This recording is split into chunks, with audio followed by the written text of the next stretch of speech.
Quand tu souffres d'un trouble bipolaire, rien ne t'alarme, toi. Ce sont les autres qui sont alarmés. J'ai 31 ans, je suis fonctionnaire. En fait, j'ai commencé à travailler en 2011. J'ai fait un concours aux vacances 2011.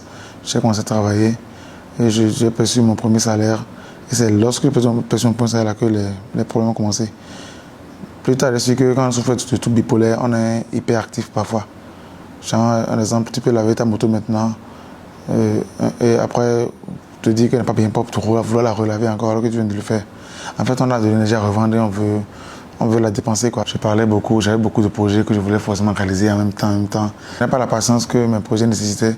Je disais beaucoup de choses, je voulais tout faire à la fois. Quand tu souffres d'un trouble bipolaire, rien ne t'alarme, toi. Ce sont les autres qui sont alarmés. Du coup, quand ma famille voulait que j'aille à l'hôpital et tout, je ne l'acceptais pas. Au contraire, je trouvais, quand quelqu'un était en train de me parler de la sorte, me disait ça ne va pas et tout, on dirait que tu as un problème mental et tout. Moi, je trouvais que ce que la personne racontait était bizarre, que c'est la personne qui avait un souci.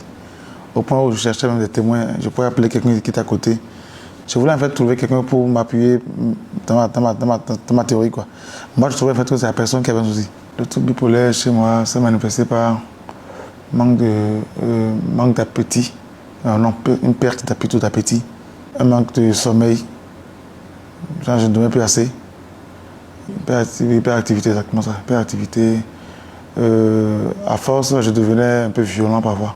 Quand je parle de devenir violent, c'est à force que on t'empêche de sortir, par exemple, parce qu'on te dit que tu as mal fait quelque chose et tout, on te retient. Moi, je suis quelqu'un qui n'aime pas rester cloisonné. Même au travail, j'aime pas les bureaux en fait, en tant que tel, j'aime être sur le terrain. Donc, le fait qu'on me mette dans une chambre d'hôpital, on me gavait de médicaments ou de piqûres, ou les deux, on m'empêchait de sortir parfois. Parce que tous les médicaments qu'on prend en psychiatrie, ils vont dormir. Donc moi, du coup, à un moment donné, ça m'énervait, je voulais sortir. On m'empêchait, c'est là que je devenais des fois violent. Au point où des fois, ils ont appelé, par exemple, pas si ça du CNHU. Des fois, ils ont eu appelé la garde militaire du CNHU. Les militaires qui sont du service au CNHU pour la sécurité, où on m'a mis des sangles. Et malgré que j'étais dans les sangles, je faisais beaucoup de bruit. Du coup, à un moment donné, ça m'a éraflé toute la peau, toute la peau de l'avant-bras et tout. Malgré ça, la douleur, je suis habitué, ça ne me faisait rien. Moi, je voulais forcément sortir.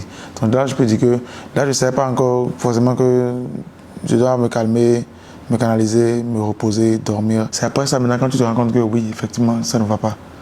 Ma famille, en fait, de voir ta famille souffrir, le fait de voir ta famille souffrir comme ça pour toi, mais à cause de toi, c'est beaucoup de souffrance, beaucoup de larmes, beaucoup de pleurs, beaucoup de prières parfois et tout.